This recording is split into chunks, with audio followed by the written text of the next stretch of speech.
Good evening and welcome to the opening round of the penultimate round, should I say, of the Virtual V8 Supercars 2013 Championship. I'm Ryan Callan, and I've got to do a great start there with my introduction. But as I say, it is the 9th round of the championship, 9th round of 10, so the final round in which drivers will be driving by themselves in this championship, and it's from Sydney Park before we go to Bathurst in just 2 weeks' time. Today you should see the coronation of Jesper Torborg as the first driver to defend the Virtual V8 Supercars Championship after De Grief won in 2010 and Strauss in 2011. Torborg was a reigning champion heading into this season and saw obviously a tough fight from Jeffrey Rietveld. But that has come to naught because Jeffrey Rietveld, discouraged by small events really, and a mistake from himself at Oran Park, and only a few points behind, decided just to quit the championship, much to the chagrin of Precision Motorsports' Jack Keithley, who was managing the touring car division there, and also Simon Kilo has also pulled out of that championship as well. So that's race winners in Precision Motorsports who have pulled out of the championship. Not good for their image. But Jesper Torborg, of course, will be now the 2013 Virtual V8 Supercars champion. All that needs to happen is that Jeffrey Rietveld definitely doesn't turn up for this race, and Jesper Torborg will be crowned. That will mean that he will now have won 6 TPS Drivers' Championship. Quite an incredible figure. And Jack Keithley looks like he will be coronated in the Thomas Cole Clio Series heading forward. So Jack Keithley will be looking to win that, and then 4 championships that will mean for Jack Keithley, and that means that Jack Keithley and Jesper Torborg will have 10 championships between them. And it's funny really, because everyone goes on about how the competition in the TouringProSeries has increased over the last couple of years, but it's still Jesper Torborg and Jack Keithley who are coming out on top all the time at the moment in the championships that they compete in. It just shows the strength, the skill they have as drivers, the strength of mind they have, and the mentality there of those drivers. So we're going to go on track in just a few minutes' time, around about 4 minutes' time here before we start up in this penultimate round of the season, as I say. But we'll be right back after a few of these videos, and you've got, of course, as I'm saying, on Wednesday, the Thomas Cole Clio Series, and it's the finale.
Callan is over!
InsideSimRacing.tv, the fastest show on the internet. Sim racing news and reviews since 2007, with new shows every week.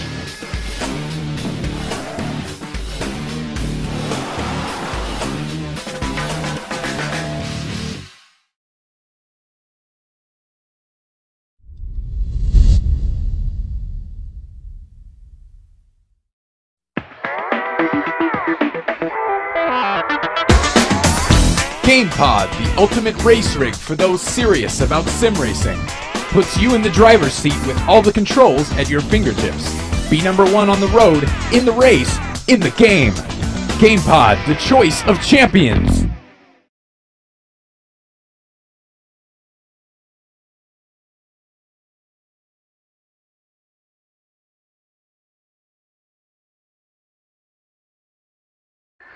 Hello and welcome back to the Virtual V8 Supercars from Sydney Park. I'm joined today by Robert Wiesenmueller. Robert is our reigning Virtual Mini Challenge champion, so going to have some excellent expert analysis from Robert also. And he also ran at Sandown Division 2 in the last round and took an easy win there, a nice comfortable win. And you're going to be co-driving, aren't you, Robert, for THR at Bathurst. Is it finalised who you'll be driving with yet? Yes. First of all, hi Ryan, hi spectators. It's really nice to be here on the broadcast. We're almost finished with our team, so Bathurst. At the moment, it's looking most likely that I will go with Rasmus Salo. So yeah, I'm really looking forward to this. And of course, you've got a couple of big names joining up for you at THR. One in particular from FSR. Yep, and I think I can tell it now. Toby made some well, gave you the idea, but he didn't really tell it. Now I've told everybody. You have to tell us now. It's Gago Baldi who will join from FSR. He's been driving really well in the current season for the Netrex team, and he will do his first touring car race actually in TPS at Bathurst. And we're really happy to have him on board, and he will most likely go with Jesper Torborg, with the reigning champion. Yes, so Jesper Torborg, of course, reigning champion and actual this season champion also, of course. Something, you know, nobody's ever retained the Virtual V8 Supercars. Obviously, it's been a short history. It's only the 4th season here. But it looks like earlier in the year, didn't it, Robert, that he wouldn't retain it and that Jeffrey Rietveld seemed to have the measure of him. But, I mean, what was THR's reaction to Rietveld just giving up? Well, first of all, we were very, very impressed by Rietveld's pace, especially on the tracks that were using the control tire. Because we had no answer at the beginning of the season. But in the second race at Barbagallo, Toby took 2 wins, and I think this really motivated us that we can do it with setup work, with good driving, that we can catch up, and eventually Jesper did. So we weren't really close to giving up, but of course we needed some time to find an answer to this. Yeah, well, as I say, what did THR make of Rietveld's withdrawal from the championship? What was the reaction in the camp about that? Personally, I think it's a shame that he signed out, because it makes it very easy for Jesper. I mean, he's already the champion now. Yes, he is, yeah. And quite a shame, because I think Jesper could have beaten him in a fair battle, and this would have been better for us all. But in the end, we get the title, we get the Teams Championship title as well, so we take it, of course. Absolutely, of course, and they've had a long battle in the championship with position for that. And Toby Davis, who's obviously was teammates scoring championship points with Jesper Torborg, missed basically 5 races at 3 rounds, and there was 2 of them were double headers. So we missed out on lots of points there, and yet Precision never pulled ahead of you, which shows some dissatisfaction in the Precision Motorsports camp, especially between Rietveld and Kilo. I think we covered that in the last broadcast, maybe the broadcast before, I think that was. But we're going to go into qualifying here, guys, and show you what's happening on track at the moment. Last season, we saw this track gave the first win to Mr. Toby Davis on this particular track, and the first Virtual V8 Supercars win for him. So this has always been a track that's produced good stories, because in 2011, Adrian Hulme made his TouringProSeries debut at this track, and it looks like that he was going to take his win on his first time out here. Yet heading into the last lap, just where we're watching Jesper Torborg now, he's coming down towards turn 5 and then turn 6 and 7. He hit the curb a bit too hard and obviously went over the tyres, and that cost him 2 or 3 seconds. And Strauss, who was champion in 2011, nipped through and took that win. So incredible turn of events there. And then in 2012, Adrian Hulme was again in contention for the win, and a pit stop problem prevented him from winning and allowed Toby Davis to take, obviously, his first Virtual V8 Supercars win. So Adrian Hulme has always been strong here, and of course, he won his first Touring Pro Series last time out at Sandown, Robert. So there's some good portents for Adrian Hulme here, perhaps. Yeah, it's really hard to find someone else as a favorite, except for Adrian. Especially now that Rietveld isn't here and Akilov isn't here, and that he's so on form now. And this is his best track. I think he said in an interview after the last race that he thought that Sydney would be his best track and his best chance to win a race. And immediately there, sorry to interrupt there, Robert, but Jesper Torborg immediately laying down a quick mark of 22.375. Only himself and Adrian Hulme have gone quicker than that in pre-practice. So already Jesper Torborg looks like he's making a statement of intent here, because this track's not been kind to him actually. In fact, over the past couple of years, in 2011 for himself, in fact, actually. It was an incredible race in 2011 because he headed into turn 5 and just forgot to brake. Just had an absolute brain fade with 4 laps to go, straight into the wall and destroyed his car. Had to limp home. I think he finished in 4th place. And that gave Adrian Hulme, of course, a chance, and he threw it away as well, and Strauss took it back after he'd had a pit problem. So that was an incredible race, and obviously last year, Jesper, all he had to do was just go around and score points, and he was declared champion ahead of Bathurst, so he didn't push too hard. But do you think this track is a bit of a bogey track for Jesper, and perhaps we'll see Adrian Hulme perhaps take the win? Maybe Eric Strana, who's in a very, very great form at the moment, very hot streak of form. Yeah, I don't really know how fast Jesper is on the track, because last season, like you said, he didn't really have to push so hard, and it's actually the same situation again this season. So it's a bit hard to say if he will really challenge Adrian. But he can't lose anything now, can he? Because he's nothing to lose now. Whereas it was, a small chance of losing the championship last year. Whereas this championship is now sealed because Rietveld is not here, and there's a 72-point gap, of course. Going into the final round, there's only 50 points to play for. So Jesper's definitely won the championship. So there's nothing to play for, so maybe Jesper will push really hard as Adrian Hulme goes even quicker. So I think it will be a showdown here between Adrian Hulme, Torborg, Salo and Strana for this pole position, with Eric de Veit, Strana's team boss, also going quickly. Strana, there we go. You might be familiar with Strana's ice cold livery, which has a red streak across it previously, but for this championship, race and for Bathurst, it is changed to a Volvo tribute skin for Eric Strana, and it's changed so much that yourself, Robert, didn't notice he was on the spotter guide. Yeah, that's true. I thought it was someone like Darius Gilgosh or so. He made an appearance in the V8s now, but no, it's Strana. It's a nice livery, but I don't really know what they are doing with changing the manufacturers all the time. I think Tveit is in the BMW. He is, yes, Tveit is in a BMW. If we just quickly go to Tveit, you see, well, he's of course in a Ford, but it has BMW stripes all over it. And Lars Brugman as well is also in a BMW as well, or BMW like Ford. Where is he actually on track at the moment? I can't find him at the moment. Where is Lars? He was here earlier.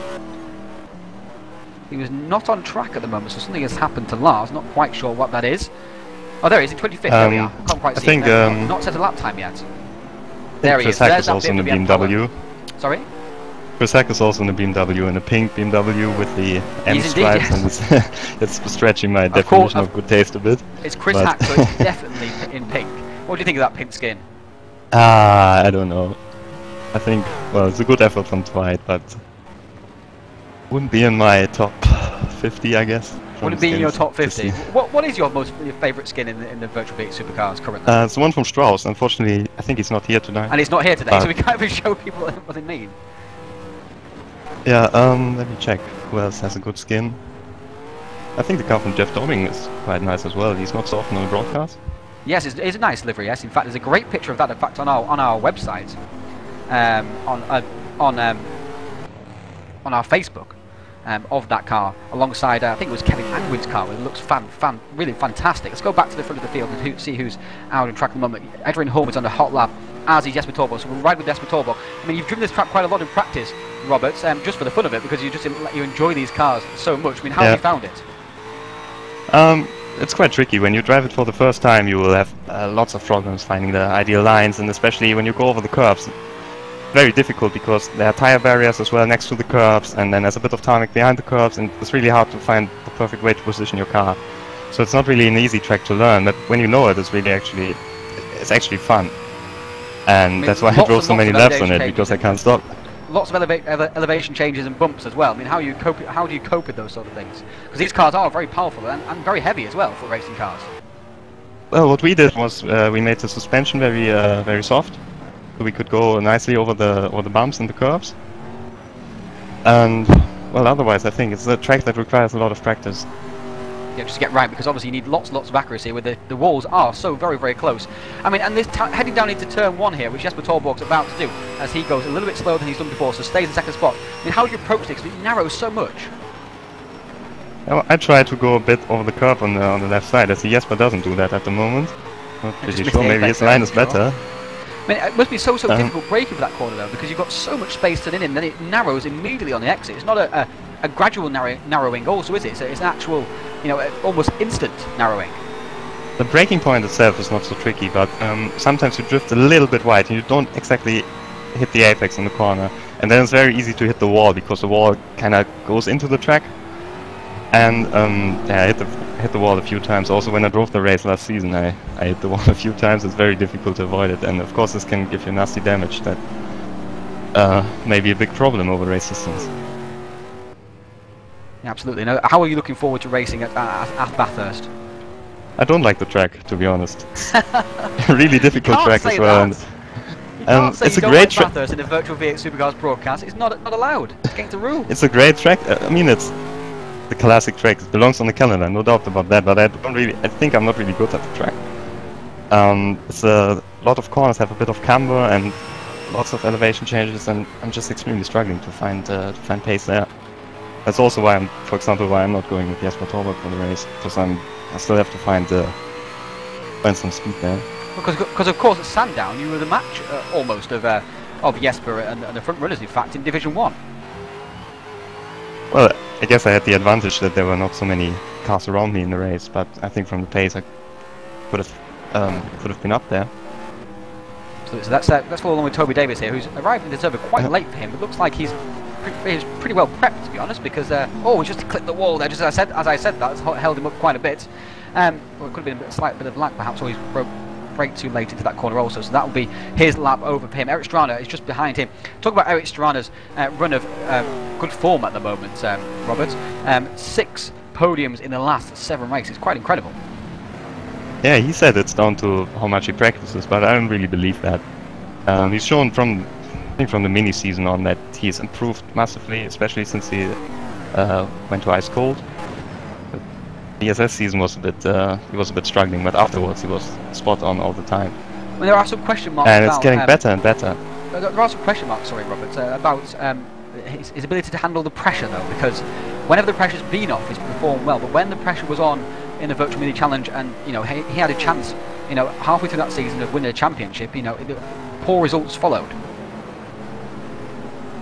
Yeah, but I think he had a lot of pressure as well in the last Clio race, because everyone expected him to win, and it showed a bit in the first race, but in the second race he recovered and took the win.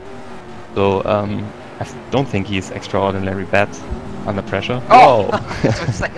He clips the wall there, the tyres there at turn 2, 3 and 4, which is a very hazardous area to get completely right. As Toby Davis is flinging this car all over the track at the moment. That is absolutely on the limits. He's faster than at the moment than Adrian Holm in that first sector. Get turn 8 right. He takes he's sliding a bit. He lost a lot of time there. He did. Too much of a slide there. But Pushing extremely hard. Yeah. He said before the race that he's not very impressed by the times that have been set on live races. He thinks he can do it as well, also in race trim. Well, the times are incredibly close right now, aren't they? Look at that. Only the top 7 are covered by just 0.2 of a second at the moment. Yeah. I didn't expect this. And take a look who's in number 8. Sorry? Matt Richards in number 8. Matt Richards in 8th place is fantastic. And Jesper Torborg goes pole. There we go. So he wasn't faster in the first, all the second sector, but the final sector, he's pulled it out of the bag. So Jesper Torborg, 22.180, that's faster than anybody else has gone so far in all of the 2 weeks prior to this event. As Adrian Holm now is trying to immediately respond to that. We've got 3 minutes left in the qualifying session. Adrian Holm now heads towards the line, not going to be an improvement, but he's going to now set himself up for another go on the second lap of this run. And Sarlo goes second. So it goes Torborg, Sarlo, Holm and Davis. So 3 THR drivers in the top 4 at the moment, and all THR front row. I mean, how impressed have you been by Salo since he joined THR? It's very impressive. He's doing a lot of work with the setup. He's testing a lot there. Him and Tommy are setting up a server so everyone can practice for the V8 races. And I think he got his deserved win in the Clios. So absolutely, and of course he took pole position at Silverstone and then disappeared back to 17th, which was incredible because he didn't have a spin or anything like that. He just disappeared through pure pace alone. But then at Snetterton he qualified on pole and then led from the front. It was almost yin and yang in kind of opposite kind of results there. I didn't expect him. Yeah. Adrian Holm has now come back. I'm not sure why Adrian Holm quits that then, because he was only 600th of a second down. I think he can only set one more lap then. Yeah, he's gone back to the pits. Again. Yeah, he's going to go 2 minutes to go here, so you have to leave the pits pretty soon. And you're only going to get one running out you because there's going to be a minute left when you finish that out lap. So Toby Davis is out on track at the moment. So Jesper Torben 22.180. Tveit goes fourth. So that's an excellent run there from Eric Tveit, and he's beating his illustrious team employee almost at the moment, Eric Strana, who is just under a tenth behind him. And in Kevin Brent, he's down his 7th when he's only a few tenths off the pole position at the moment, and he'd be trying very, very hard here. 150-kilometre race, which actually means it's a harder race in terms of tyre conservation than the 200-kilometre race, isn't it, Robert? Yep, we did 2 stops last season, and I think everyone will do 1 stop this season. So the actual stints are a bit longer. They are, yes. It's also the sprint tyre again, so it's not so easy to keep the sprint tyre in shape over race distance, especially not on this track. It might sound strange to us, for us to say, oh, it's sorry, excuse me, phone going off. It might sound strange to us to say, well, the 200-kilometre race is easier than a 150-kilometre race, but that's just because in the 200-kilometre race you have 67 roughly kilometre stints to do. So, but then in the 150-kilometre race, you've got a 75-kilometre stint to do in each of those, and it's those extra 8 kilometres really do tell in terms of the tyre wear. So that will be one of the key factors here today. Jesper Torborg, of course, has been the king of tyre wear over the years in the Touring Pro Series, and one of the reasons why he's won so many championships. Salo goes purple in sector 1. At the moment. Well, I think about what you said, that the race is maybe a bit harder this time. Another big factor on this track is concentration, because one mistake, especially in these chicanes, and you're gone. Flip over. Yes, but Toby Davis is massively up at the moment in sector 1, so we'll stick with him actually, in fact, because Salo's, I say only, but Salo's out thousands, he's also 600th a second up in the next sector, so we'll see where Toby Davis stands after this sector. He's absolutely wringing this car's neck at the moment.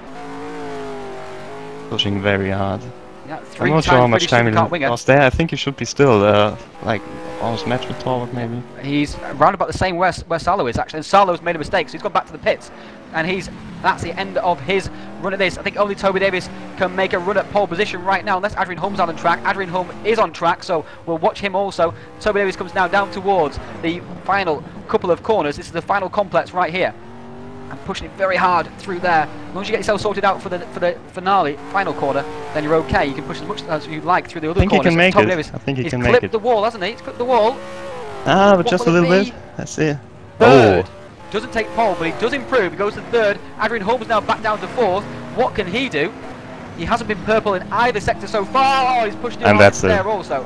And that should be the end of that lap from Adrian Holm, as he's just going to persevere with it anyway, see if he can pull something out of the bag. I doubt he will be improving. 22.400, a great lap, but not enough to improve. So Jesper Torborg takes pole position here. In fact, he's still on the track, trying to set an even faster time at the moment. But he has taken pole position. Nobody else can challenge him. Yet they're all back into the pits. Oh no, Eric Tveit, sorry, is out on track at the moment. Not sure if he's on a quick lap or not. I can't quite tell. He is pushing very hard, so he must be on a quick lap. Oh, he's pushing so hard, but it's not going to be an improvement, I don't think, for Eric. No, it's not. He stays in 5th. So it's THR at the top of the leaderboard at the end of qualifying here. 1, 2 and 3 with former Ice Cold Racing driver Adrian Holm and current Ice Cold Racing drivers Tveit and Strana 5th and 6th, with Kevin Brents didn't improve at all to 7th. So Brenton Yunt for THR in 7th and 8th, Richard there in 9th, and Lee Palmer for Ice Cold Racing there in 10th. So, in fact, Matt Richards is the only kind of non-affiliated with Ice Cold or THR driver in the top 10 after that qualifying session. So quite incredible there. As you can see, the rest of the grid forming up for you. 11th place is Ryan Walker, so Richards has outqualified his teammate Ryan Walker with 12 spots Heinz Petzold. 13th is Andy Johns, he'll be very pleased with that. 14th Luca Peklak as well, a great performance from him. 15th from Kevin Enderman, he's a solid run from him as well. Kevin Engwin in 16th spot. 17th spot is Matej Turksani, who's making his debut in the Touring Pro Series Division 1 here today. He'll be very, very pleased with being 17th spot on the grid, with Chris Hack 18th. He'll be slightly disappointed with that. Taplin will be pleased with 19th. Bruggen will be disappointed, I think, with 20th, with Navarro in 21st, Dobbing in 22nd, Ethan Bass in 23rd. I don't know who was 24th, he just left the game. Boyd Bryson 25th, and Jonathan Ockerclint rounding out the 26 runners. I think maybe Chris Butcher is in 24th position. Yes, I can't find him on the grid, so yes, Chris Butcher is in 24th position here. We'll be right back after just a couple of videos.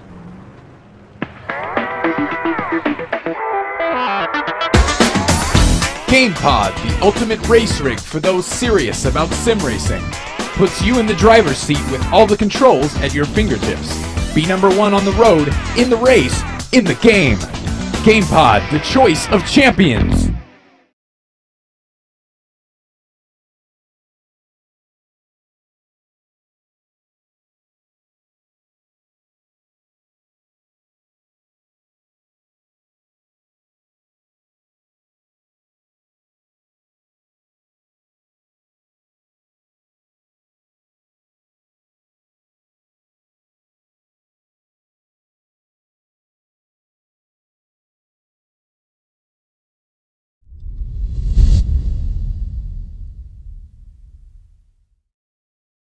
Hello and welcome back to the action here from the penultimate round of the Virtual V8 Supercars Championship. The final round of the season where drivers will be driving by themselves as we go into the Bathurst 500 in 2 weeks' time. As you can see from the calendar here, drivers will be teaming up as they do in the real Bathurst 1000. And just like the real Bathurst 1000, they will have to team up with drivers from outside the league. So drivers cannot have competed in more than 2 events prior to Bathurst. So just like in real life, co-drivers can play a massive, massive part in taking the win here. We have a rumour, a very strong rumour, almost confirmation that Keithy will be driving with Eric Strana for that event. I mean, how strong will that be as a pairing, Robert? That would be very hard to beat. And we're actually still looking a bit. Maybe we can find another driver that can that can make our team a little bit stronger for this race. So if any fast driver is watching right now, just send me a message. We have 1 spot open at the moment. I'm not really sure if we have an answer to that. I mean, of course we have Baldi, but it's his first race in the car. Like Keithy has dominated last season in the final race. So, he did, yes. And alongside Strana is Peter on Davillard, form, yeah. So very hard to beat. Jack Keithy and Peter Davillard teamed up last year and absolutely dominated the race. Massively dominated the race, in fact, in the end. Even, dominating the team of Vincent Stahl and Jesper Torborg. Of course, Stahl is a star name in endurance racing and long races such as that. So it was incredible performance from Keithy and Precision Motorsports there, alongside Peter Davillard. And the next event coming up in the Touring Pro Series, there you can see, on the 14th of August, that's on Wednesday, in just 4 days' time, from Knock Hill. That's the finale of the Thomas Cole Clio Series. It seems as though, yes, Jack Keithy is going to take this championship quite comfortably in the end. He's got quite a big lead heading into this series, this final round. 81 points, I think, in fact, actually 83 points is the gap that he has, with 100 points on offer. So he just needs to score 17 points in the weekend, and then he will be crowned the Thomas Cole Clio Series champion. And you might think, well, so what? Well, when he wins the Thomas Cole Clio Series, he will then get the opportunity to race and test in a Volkswagen Golf Racing Cup car from Team Hard, and they'll do a test drive of that, all expenses paid as well, from Brands Hatch and Team Hard, and Thomas Cole will also be there, and also he'll get a ride in the Volkswagen Passat that Thomas Cole competes in the British Touring Car Championship as well. So that's a fantastic prize for them. And also, other drivers who have competed in the championship so far. We're going through a draw to win a GamePod GT2 racing rig, which is the same thing that Jesper Torborg is going to win again here. Robert, that's the third time now that Jesper Torborg has won a GamePod GT2 racing rig, because he's won it, of course, for this event. And as you can see there in front of you, there is the GamePod GT2 racing rig. And one wonders what he does with all three of these, Robert. Yeah, we are saying he should give them to us, to his teammates, but he doesn't really want to. He doesn't really want to give them away. He's a bit tight, isn't he, Jesper? Doesn't like giving things away. Yeah, but I think they are very they are worth very much, these GamePod things, and to be honest, I wouldn't give it away either. No, they're worth a lot of money. In fact, to buy them, it's cost you €1,600, so it's not a prize to be sniffed at in the slightest. Don't forget to give us a like, and also on Facebook.com/TouringProSeries, and follow us on Twitter. And also, of course, you can keep up to date with all the live broadcasts on YouTube, because everything is uploaded to there also, and all the highlight videos as well. The drivers are now heading around on their formation lap. And who's your favourite for this race, Robert? Because in this race, we've got perhaps 7 drivers who can win this one. Torborg, Salo, Davis, Holm, Tveit, Strana, and Brent. Who's your pick? I'm going with Toby Davis for this race. But like you said, in qualifying, the times from the top 7 were extremely close. So also everything can happen on this track. But I think Toby has a good race setup. And he was very strong in the last race as well, until he made a mistake. So I think he can win the race.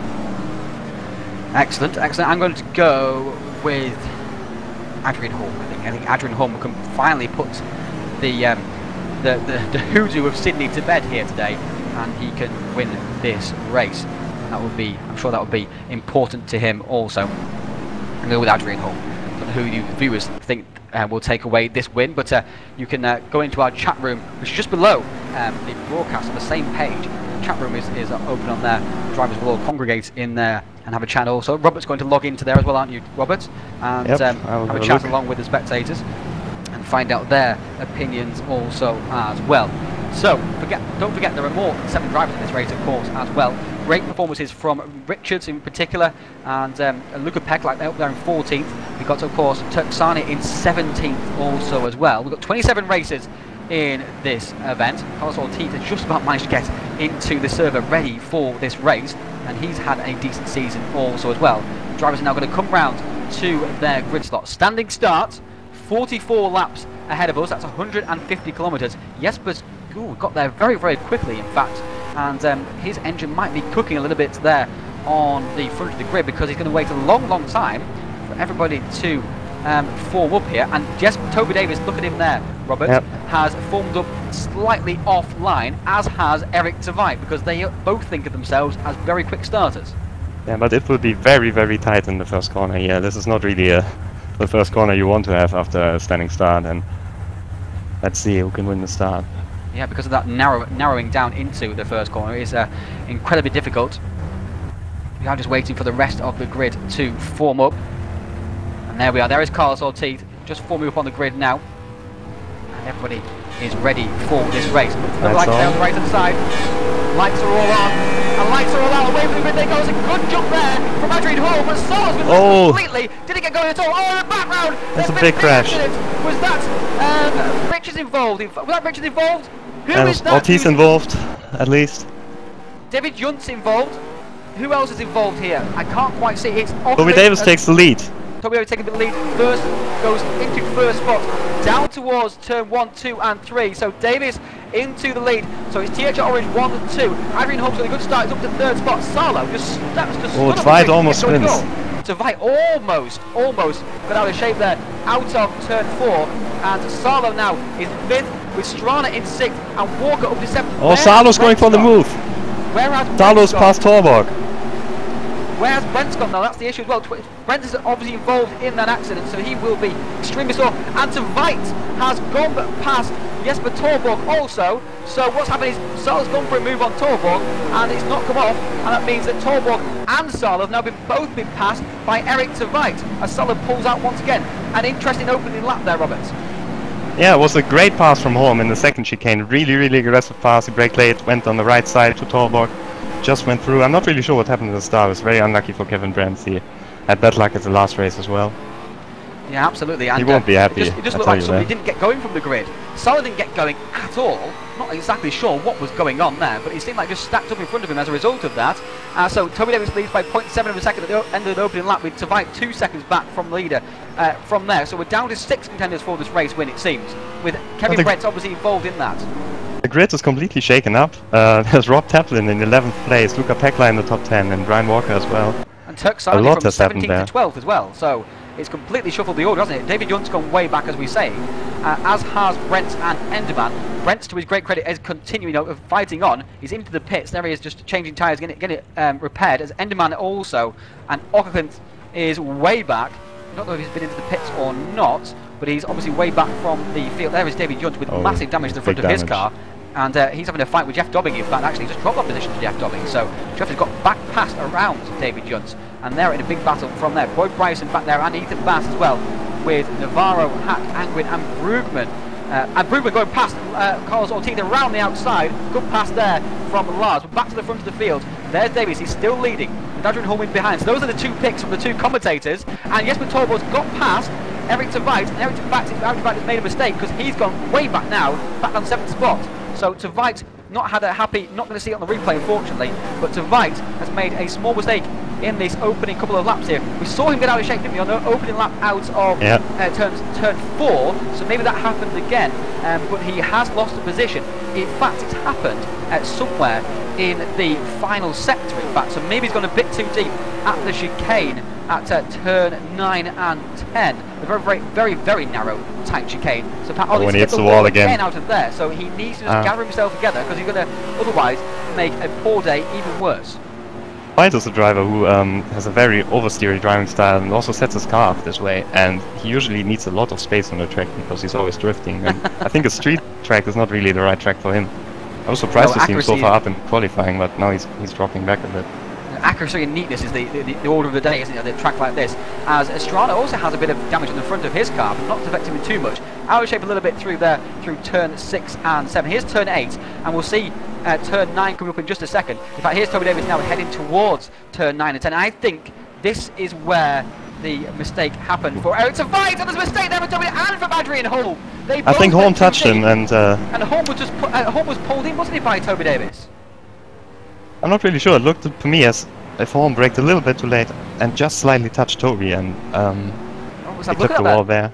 And there was a big gap between the two. Oh yes, you're absolutely correct. Absolutely correct, Robert. You saw that in the background there. Just a small touch from Adrian Holm, and Davis just about recovered it. So on to lap 4 they go. Jesper Torborg has reduced the gap to the leaders massively in the last couple of laps. In fact, actually, he was at 3 seconds. It's back down to 1.7. Salo's keeping pace with the leaders, but not gaining.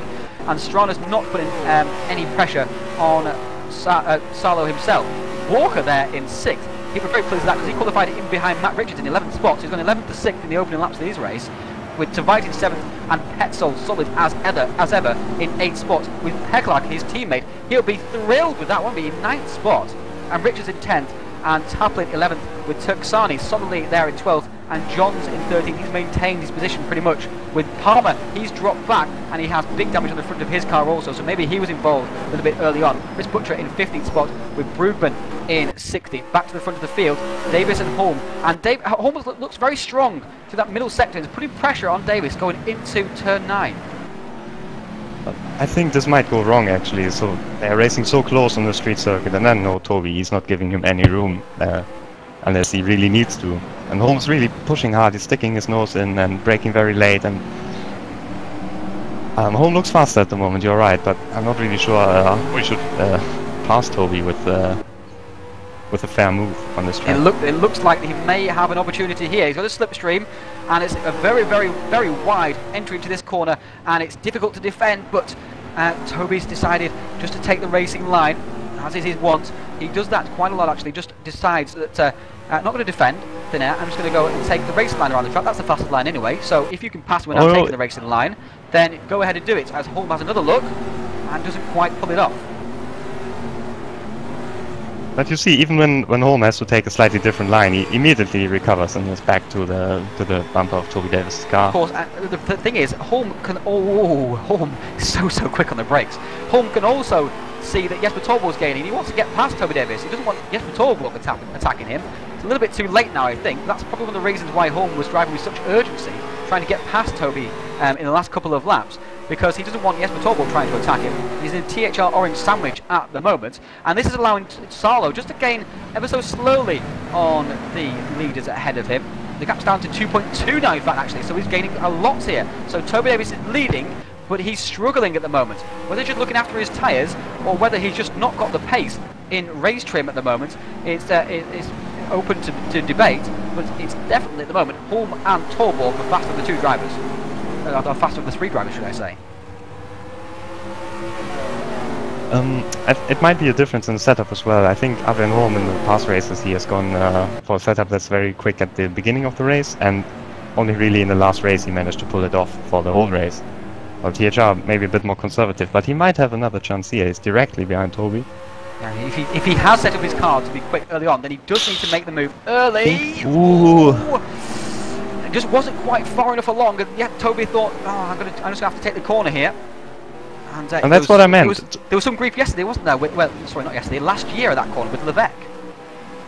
Yep, and this was even between teammates. Now they are not teammates, they're not on the same TeamSpeak channel, they can't say anything to each other. And Holm is sticking his nose in and Toby's closing the door, and this might go wrong. I hope it doesn't, but it might go wrong. It's not looking pretty at the moment, and Holm had to half defend from Torborg going into turn 6 and 7 as well. Quite easy to defend through there because the natural line just takes you wide anyway. But he was defending just a little bit extra and looking straight back on the back of Toby Davis. He looks so much better on the brakes than Toby, doesn't he? Yep, he does, and I don't think he's worrying so much about Torborg. Torborg is an excellent driver, especially because... Oh, he almost hits Davis again. Torborg is a great driver because he can keep his tires together and he doesn't make mistakes, but he's not really the most intimidating driver when he's trying to pass someone. And you can see here, even though Torborg is sometimes close to Holm, when he makes a mistake and brakes too late, Holm is catching up immediately to Davis again, so I think he has the fastest car at the moment. Looks like that's definitely the case. Toby looks like he's just settling down a bit more, actually, you know. Last lap or two, just a little bit more hitting the apexes a bit better, and Holm's not gaining quite as dramatically, like corner after corner, as we head through turns 3 and 4. There's one driver that I've been seriously impressed by, and that's Rob Taplin, who's in 10th place at the moment. He hasn't been up there the whole season, and on this track, such a difficult track, he's in the top 10. Absolutely, and he qualified. Oh no! No! Curse! Oh, Robert Wiesenmueller, you've absolutely destroyed your namesake's race here.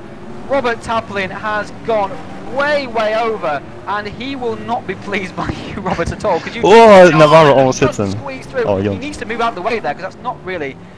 He's kind of betwixt and between, and he's now back down in 23rd spot, and there illustrated is the dangers on this circuit. I'm going to have to show that on replay. Sorry, Rob. That's going to have to be... Sorry, Rob Taplin, should I say. That's going to have to be shown. And he just got out of shape on the brakes, didn't he? And that clipped the tyres, and that's just turned him over. He's actually lucky that he's able to continue with his race. I think he was lucky that he landed on the roof, so he doesn't have... It looks bad, the car looks bad, but case, though. It's not so much damage for how the car behaves on track now. I think it's more or less fine. And poor David Juntz almost went straight to the back of him. This is David Juntz for you. As he comes through, he can see, oh no, there's Rob. He squeezes between the wall. Great driving there from Juntz, actually. Great decisive driving, and also from Taplin not to move at that point, because he obviously knew he had to stay still and let the other person definitely go through for him. But back to live action now. Taplin is continuing on with that battered front windscreen on that car. But back to the front of the field. Have we had a change? We have not. We've not had a change. Oh, Torborg goes for it! And Holm hits the barrier. That's the tyre barrier. Yeah, Holm has hit the tyre barrier hard! Brown into second. And Strana has just suddenly appeared in second spot. What has gone on here? Adrian Holm is now trying to defend on the inside from Strana. Strana's not quite got the move done just yet, and now Holm is level going down the straight, which means he should hold second spot. So I'm not sure what happened there. Maybe Torborg went for a move and hit Holm, or maybe Holm made a mistake and that held up Torborg. I think Torborg went for the same move. Whoa! Strana went around the outside. Holm's been too generous there. Holm has been far too generous. He had to hold on. Well, that's Tveit. Where has Tveit come from? Tveit's now in the 5th spot. all change at the front of the field while Toby Davis has just disappeared into the lead and said, thank you very much, boys. You fight amongst yourselves. I'll take the 3-second lead, thank you. So Strana, Salo into the pits. Who's into the pits? Rasmus Salo goes into the pits. And I think Torborg tried to pull off the same move that Holm did to him at the beginning of the race, and it just went wrong. Oh, here we are. So Torborg was quite a way alongside, but there's no room there. You have to be ahead before we're going into that corner, really. And he hits the curb, and that hits Holm. Oh, and Holm almost had a very huge lucky accident. to continue. Oh, he's hit the wall hard, actually, as well as Holm. That's going to be damage to his steering at the very least. So Salo, why is Salo going into the pits, though? I'm not sure why he would do that. Maybe he's trying a two-stop. A two-stop, that would be a strange strategy to use. That's never ever worked before. Salo hasn't cut the track or anything, doesn't look like. So he's not going to drive through anything. He hits, of course, Torborg quite hard. Torborg's in the wall as well. I think Torborg came out with less damage than that than Salo did, than Holm did at least. But back to the front of the field. Strana now, from 5th spot, finds himself in second. Torborg's gone back past to Veit once again. So thank you for taking my position for a few seconds there, young buck. But you can go back to 5th position. So a dramatic turn of events, Robert. All for one move from Torborg. Yep, and you said Torborg is already champion, and let's see how many penalty points he can get here. Accrue, yeah. If he accrues too many, of course he won't be champion, but that's unlikely to happen. He just has such a lead in the championship. But Toby Davis now is 2.5 seconds. Actually, Holm has gone 4 tenths of a second faster in that final sector than Toby Davis on that lap. So maybe Strana's got a bit of latent pace in that car, and he was just kind of stuck in 5th spot. He wasn't gaining on the guys ahead of him, though. But Holm is going to have quite a bit of damage on that car. Because he hit the wall quite hard in the end, to be honest. That I think they've all been in the wall, except for Toby. Yeah. Even Toby was a bit in the wall when Holm made a little bit of contact with his car. I think that's just normal on this track. You can't really avoid it. Well, it needs to be a bit more accurate really here, because you've got another 34 laps to go, yeah? You don't want to be driving 34 laps around here with a damaged car. It's bad enough driving with a car that's not damaged. Difficult enough as it is. But Holm is now going to be holding up Jesper Torborg, one would feel, with that damage.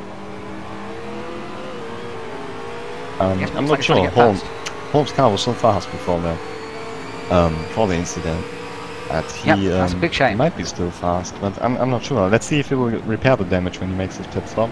Or if well, that's going to take too long, isn't it? It's not going to take at least 20 seconds to repair the damage, and he's not going to gain 20 seconds by going faster. So that's going to be difficult. Salo is back in 24th, by the way. And he's in traffic as well, I think, just behind Carlos Ortiz. It's going to go past Carlos Ortiz. Carlos lets him go through. So Salo, I'm not sure what this strategy is from Rasmus Salo.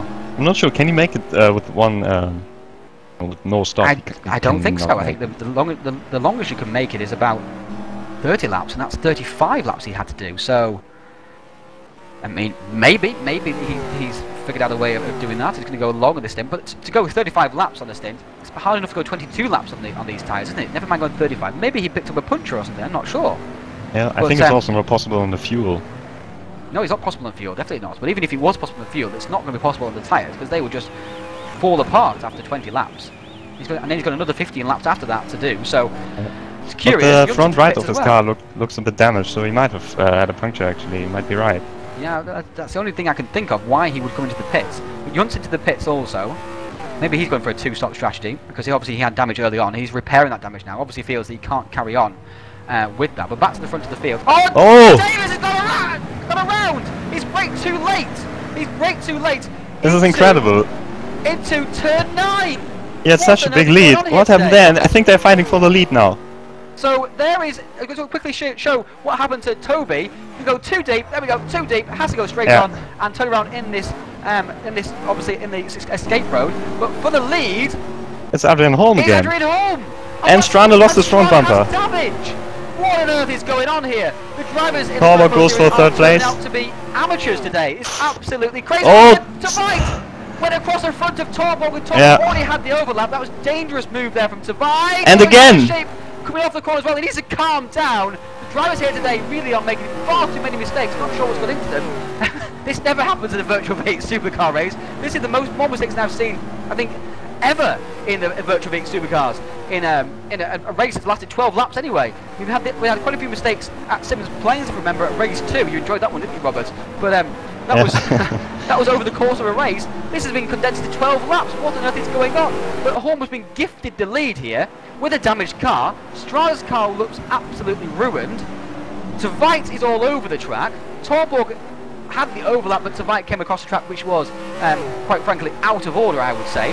I think now Tveit's going to go past Eric I think he's Strada. letting him through. Letting him through. Oh, Torborg! I'll have some of that, thank you. I'll have that. And he's obviously not amused at all by the ice cold racing tactics at the moment. Not amused one little bit. Torborg looks like he doesn't have very much damage to the car. He's going down the inside now of Strada. Oh, he's pushing it very hard. I think he will make the move stick. Aggressive. Oh! The tyres as well. Toby goes through. And Toby goes through. Now this is absolutely incredible, incredible racing here today. I have never ever seen mistakes and aggression and things like that in a Virtual V8 Supercar race before. That more than today. This is incredible stuff. And I don't think what Strada is trying to achieve with his damaged car. He must be so much slower at the moment. I don't understand why he's... Fight, isn't that's the idea.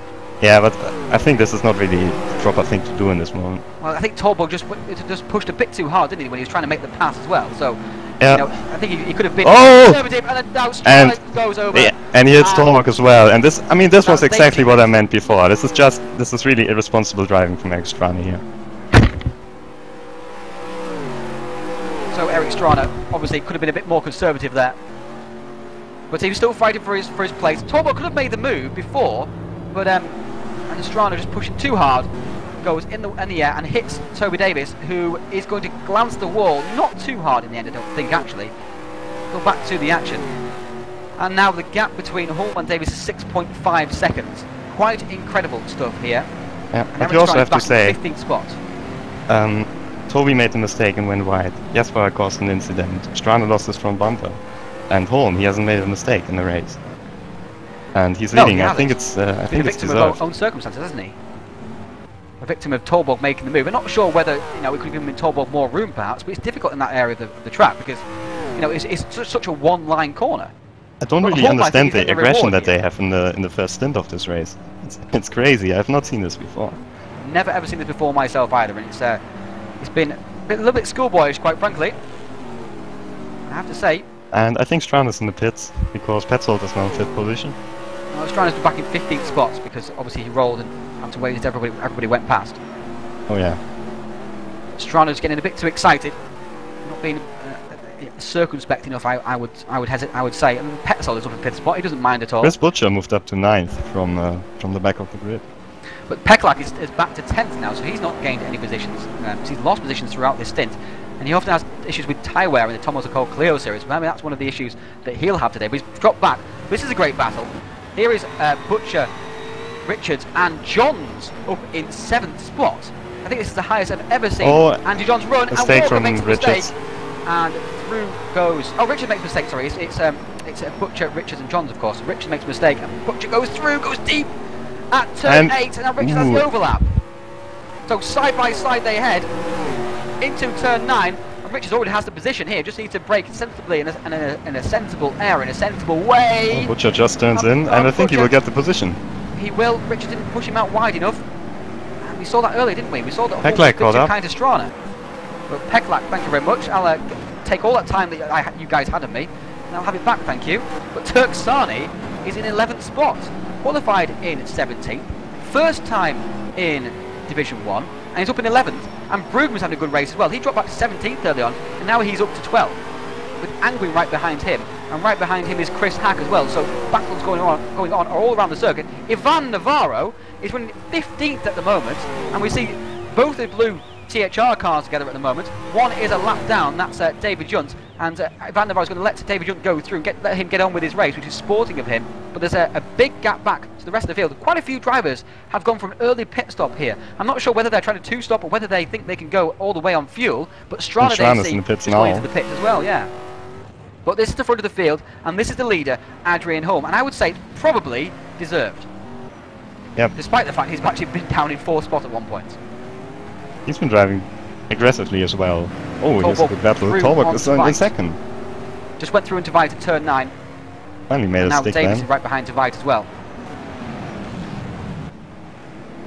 But these three, they really have to show a bit more patience, especially from Jesper Torborg. It's a bit unexpected, as Twite goes into the pits. Twite goes into the pits, so he must be able to do it on one more pit stop, I believe. 29 laps to go in the race. That was the end of lap 15. I'm not really sure. 29 laps. You can do 22, of course. Each stint is 22, so 29 I think is definitely doable. But if he's going for a two-stop, of course, that would work as well, because it's 15 laps and 15 laps and 14 laps. So who knows? Who knows, Robert? I've got a clue what's going on in this race. And I'm watching it might be close on fuel, actually, if he tries to do the whole race. And Twite's driving style and his tire conservation, I think he will go for another stop. Right, okay. So there's the analysis there from Robert Wiesenmueller. He thinks that Tveit will do a two-stop race here, which has never. This gives a massive opportunity to Ryan Walker and Danny Johnson, who just runs a bit wide there. Yeah, but he didn't take the advantage. He didn't slow right down, didn't he? So he made sure he didn't gain any time as a result of that. So that was. And Butcher's doing a great race. He is, considering that he's not had too much practice for the event or prep, and he qualified, I think, in 24th. You know, Robert. Yeah. 24th position on the track, and now he's up to 7th. So he's definitely a star man. In fact, we can check here. No, it's not giving us the correct numbers there. In fact, 7. actually, but I think that's probably right. should be 17. And it says he's. Richards went into the wall.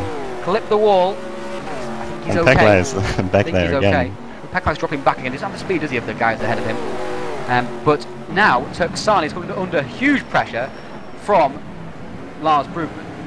Looking back I think Brugman and Engwin as well. They are both maybe a bit quicker than the drivers that are directly in front of him, but they were involved in the first corner incident or even before. So I think Lars Brugman can gain quite a few positions. Well, Brugman was qualified in 17. Turksani goes into the pits. So Turksani goes into the pits. He's lost quite a bit of time there, you know. Can't afford to lose that. In fact, I think he just lost all those 3 positions as a result of him slowing down too early for the pit entry there. Because he cost himself probably about 1 to 2 seconds, didn't he? And it's difficult to get right, of course. But he cost himself 1 to 2 seconds, and the guys behind him were all 1 to 2 seconds behind him. So he could have cost himself all of those positions right there. That's how narrow the margins are. Of course, but no, you're saying that these 3 guys are better at the pit stop. Brugman runs wide. This chicane is making lots of trouble for many drivers. Yeah. He's slowed down slightly. I think he's just he's feathered the throttle 3 there. So yeah, Ackman's a bit close now, isn't he? So that's good. So Peklag in 9th, Richards in 8th, Butcher in 7th, Johns in 6th, Walker in 5th. Petzold now is up to 4th spot. Davis in 3rd, Torborg in 2nd, and Hulm is leading this race. So let's quickly recap what's happened. I have to recap very quickly because Davis took the lead early on, qualifying on pole position. He was followed very closely by the 5 drivers of Torborg, Davis, Tveit, Strana and Salo. Salo pitted early on. Hulm then was involved in a collision with Torborg. Strana ended up taking 3rd spot, and then taking 2nd spot, and then taking the lead of the race when Toby Davis made a mistake down at turn 9. Now it all changed back around again as Adrian Hulm got back into the lead, and Tveit and Torborg and Davis got involved with all kinds of aggros, as did Strana also as well. But those are the positions at the moment. People who have been into the pits for actual strategic pit stops, we believe are strategic pit stops at least anyway.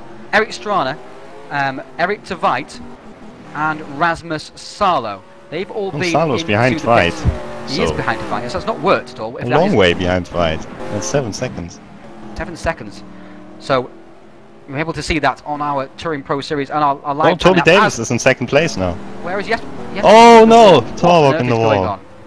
Jesper Torborg has hit the wall coming out of turn 8 under no see that on the replay whatsoever. Well, what has happened there? That's. Looks like he isn't concentrated at all. Oh no! He realised he was going to hit the wall and just went all wrong. Oh, and Toby Davis almost hit him as well. Well, that's very strange. What's happened? That doesn't make any sense. Behind Ryan Walker now and Heinz Petzold. So he comes out of the corner, he clips the wall. Oh, he's just overcorrected it. He was going to go towards the wall, so he corrected quite hard, and it just gripped and threw him back across the track once again. So it's quite what has gone into these drivers here today, Robert? Because I've never ever seen this many mistakes ever before. You said Torborg already has the championship, so he can do whatever he wants basically in this race. He doesn't have the pressure anymore. He and it seems like he decided this time to try a bit harder. It's not worked. Push, and yeah, unfortunately it hasn't worked. But Petzold and Walker are now challenging each other for, well, I think that was Bryson or... Well, Walker was just behind Petzold by just 0.6 of a second at the line. He's made a mistake, obviously, in that first sector, but Walker is with 4th spot. With Petzold, these are all on merit, by the way, because these drivers, you know, they've not made the pit stop yet. Now, some of those maybe perhaps on different strategy, but they're 2 stopping. And Petzold is on for a podium, as is Walker. Now, this is genuine positions here. These aren't because of pit stop, whatever. But Jesper Torborg is back in 5th, with Andy Johns in 6th and Chris Butcher in 7th.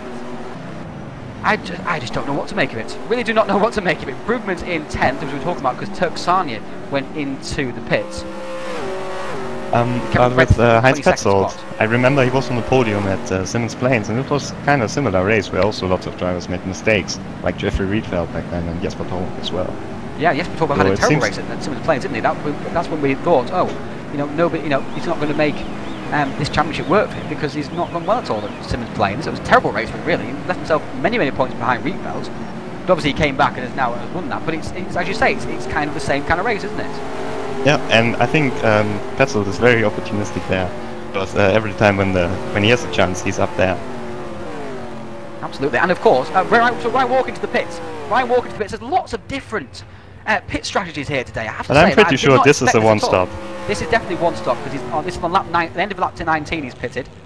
That wasn't the greatest getaway from Ryan Walker there. He just kind of hooted away from his pit box. And he gets going now. Make sure he doesn't speed because it's very strict with the speeding here. But the Holm is in the lead of the race. Toby Davis is just a few seconds behind. Oh, and Petzold is dropping back. Petzold is in 7th. He dropped back in 8th now. So Petzold made a mistake. Also, this is quite well. Oh, he's got a puncture. Oh, he has a puncture. He's got a puncture. A disastrous moment for Heinz Petzold. Can we find out what happened? I don't think we can. Oh, that's the chicane again. We can. It's the chicane. But something's happened at the chicane, and he's got a puncture on his right side. Whoa! He almost takes out someone. Well, there's all kinds of lag there. There's all kinds of lag. So we're about. That's to do with that. But back live now, and Heinz Petzold is having just to struggle all the way back to the pits. And of course, as is Sod's Law, all of the corners pretty much are right-handers. Left-handers, sorry, should I say, which means his car won't turn in the slightest. Eric Tvite's back up to 10th now. Possible that Toby and Torborg are in the pits because they don't get a split time at the moment. Nope, they're not in the pits. But Holm is still leading by 7.3 seconds from Toby Davis. Jesper Torborg is now back up to that 3rd spot. Where has... Oh, Ryan Walker went into the pits, didn't he? So he's okay for now. But Johns is 4th, Butcher is in 5th, with Peklak in 6th, Brugman in 7th, and Angwin in 8th. I have got no idea what to make Eric of this Tvite race. is back in 9th. Robert. No, I was saying earlier that Eric Tvite has gone straight back up the order once again, but no idea what to make of this race. Because Hack makes a mistake. There's another one running wide as well. Sarlo in 11th. He's going okay, but he's not setting the world alight, is he, at the moment? If you want to find out some sort of problem when he makes if you want to follow drivers a bit more accurately and with a bit more specifics, you can follow them on our live timing app, TouringProSeries.com/live timing, or if you're already on the broadcast page, of course, just click the live timing button at the top of that page, and that'll show you our in-depth and on-track live coverage. You can also find out what's happening in Division 2 there as well, and find out who's going well in that race. But Brugman to Veit are fighting, so Brugman is trying to get past Luca Peklak here. Butcher is holding this group up now, it seems like. Incredible stuff. And to Veit's going for a move. Brugman. Yes, makes it. That's a late dive. I'm feeling they may be talking to each other. And Butcher into the pits. That's advisable. And Peklak makes a mistake in the corner. And to Veit straight through. Yeah, of course, he has the fresher tires now. He's also faster. He's been a lot faster in qualifying, so... But it's a good job from him. Brugman, that's a good move. So dangerous, make him a pass there. That's a very good move. Does make it stick. He does make it stick. Angwin there in 8th spot. Behind him that's David Jump behind him. As Brugman flashes his lights. I'm not sure who's flashing his lights. He shouldn't really be doing that. But however, he flashes lights to say thank you or sorry to somebody. Peklak continues on. Now Angwin is attacking Luca Peklak. Looking back over the game pole wing from Luca Peklak's car. Angwin getting close through turn 5. Angwin is one of the stars of the championship, I think, this season, Robert. And we've seen plenty of times this season when Angwin just picked up lots and lots of positions, you know, just kind of from nowhere. and is now in a great position in the championship when he started maybe mid-pack in Division 2. Oh, Holmes into the pits. So Holmes into the pits and Toby Davis as well. Yeah, Angwin, he hasn't really had a highlight result like a podium or so, but he's up there all the time. Also his teammate Matteo Albano is unfortunately missing this race. He's been doing a good job. With their excellent in the pits as well. Tolbo in the pits as well, yep, as you can see from the timing. John's into the pits. Oh, just got that stopped. Almost came to a standstill, in fact, and he might have clipped those tyres. But Tveit, will he take the lead of the race? I think Tveit's going to take the lead of the race. He will. So Tveit takes the lead of the race. Whether he can make the rest of the race on without stopping, I've got no idea. Rerun takes second as a result now. Well, that's interesting because I'm not sure if Holm can get past immediately, but he might lose a bit of time to Toby Davis here. Yeah, so that's not been good for Adrian Holm because everyone's behind. But Sarlo, but Davis is. I think Davis has had a long stop there. Yep. Holm, there we are. 3.2 is a split there. What's Toby Davis' split going to be? It's going to be longer than 7 seconds, I think. It was 7.5 going into the pits. And it looks like it's going to be at least 10 or 12. It's 11.6, the gap now to Adrian Holm. So Adrian has had a great pit stop there. Ryan Walker has come out of the pits ahead of Jesper Torborg again. Because of course he was running ahead of him before the pit stop because of Jesper Torborg's mistake. And because Ryan Walker has been driving so well. You really just have flashes of brilliance as Ryan Walker sometimes. Other races where he just doesn't go well at all. And then there's races like this where he just all turns on and all goes right for him. And he is obviously a very talented racer. I don't want to put the commentator's curse on him again, but I think he's a very sensible racer. He doesn't really make many mistakes, he doesn't go for weird moves and risky stuff. He just brings the car home, and he's doing this exceptionally well in the last races since he's been up to Division 1. Absolutely. As Brubin comes to the pits, so Brubin from second spot comes in the pits. He was running a net 9th or 10th. We've got no idea really. It's difficult to tell where everyone's running in this race because it's been so topsy-turvy. But Brubin into the pits as everyone goes past him. I think about right. I'm pretty sure he will go into the pits again, but it might not even matter so much because he's got a big gap to Toby Davis already, and an even bigger gap to Walker and Torborg. So he has. He will have fresher tires all the time as well. A pit stop, it looks like, is taking around about 24 seconds. So he, in theory, he'll come out behind Walker and Torborg when his pit stop happens. But of course, if he is two-stopping, he'll have fresher tires. And also, we shouldn't really expect all these drivers to just happily drive on in their race and make no mistakes. Well, they've made all the mistakes in the first half of the race, so by the law of averages, they shouldn't make any more, right? I don't know. Torborg goes for a again at turn 6. And there you see what I meant about Ryan Walker. Very sensible. This time, Ryan gets out of the way. So Adrian Holm didn't get out of the way, and he always refused to be bullied, obviously. But Brugman is now. Oh, he hit the barrier there. 11th spot to just clip the tyres. He's out ahead of Pekla and Angwin though, so it's been a bit of a gain from Brugman. Oh, Pekla into the wall. Pekla too wide.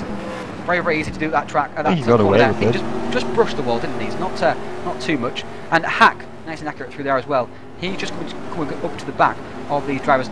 Bass has done well so far. He's in 15th spots. He's been very sensible. Watching everyone else drop off ahead of him, so he just picked up the positions, as has Ivan Navarro, of course. He's got Matt Richards right behind him. Matt was running very well early on, but has made a couple of mistakes. I'm not really sure why he's so far back now. I'm not sure what happened to him at all, but he's back to 17th, isn't he? So he should have a bit of pace here to come back towards the top 12, perhaps. I'm not really sure how big the gaps are, because they're showing us 1 lap, but I don't really think it's already 1 lap for them. No, if you go to TouringProSeries.com/live time, you'll be able to see the gap to the next driver ahead of them, to all the spectators.